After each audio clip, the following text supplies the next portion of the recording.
Situation. Tell us what it's been like for residents. They've had no running water for months now.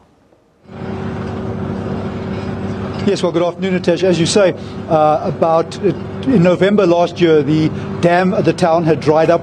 They tried to get water from the river. There wasn't enough water in the river to get water.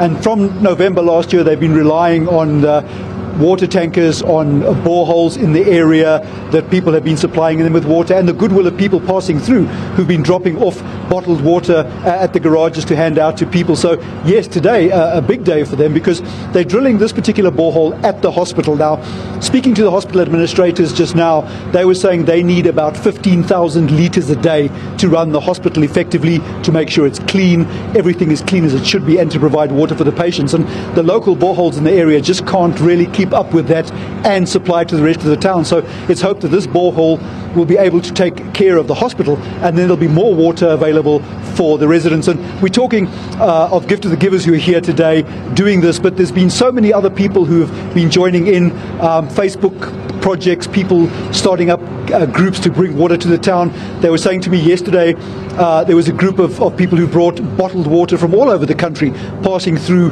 and it really is something that people are getting into and realizing that the need is dire, and people are sort of getting in and helping out where they can, Natasha. All right, and Richard, so people really rallying together. Will this type of project be expanded, do you think, into other parts of the province? Well, certainly it is expanded to other parts of the province and even further. Gift of the Givers have been telling me that they plan to drop water off at a number of Free State towns. As we speak, while the borehole is being drilled, they've got 4,000 litres they're handing out to the residents in the main street just a few blocks from here. And they'll be taking this to Fariesburg and other towns in the Free State. And of course, we talk about the other projects, Operation Hydrate, which dropped off 36,000 litres last week to the town. That's also expanding throughout the country. So it's a real case of Ubuntu, where people are getting together and saying, look, I've got some water, other people need it desperately, let me see what I can do. And it's good to see people coming together, bearing in mind that even if it does rain, it's going to take a while for dams and rivers to get up to the point where they can fully supply towns again. So I think everyone getting involved, and it's good to see, Natasha. And Richard, how exactly did the Gift of the Givers get involved in this?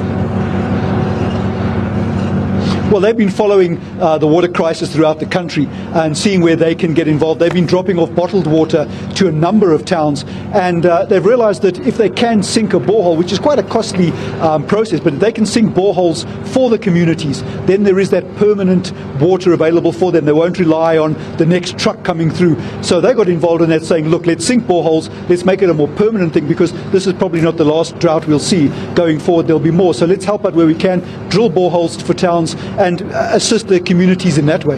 Absolutely. Richard Newton, our reporter live from Smithfield in the Free State, for an update on that story of sinking a borehole to help out the desperate community there who's been without water for months.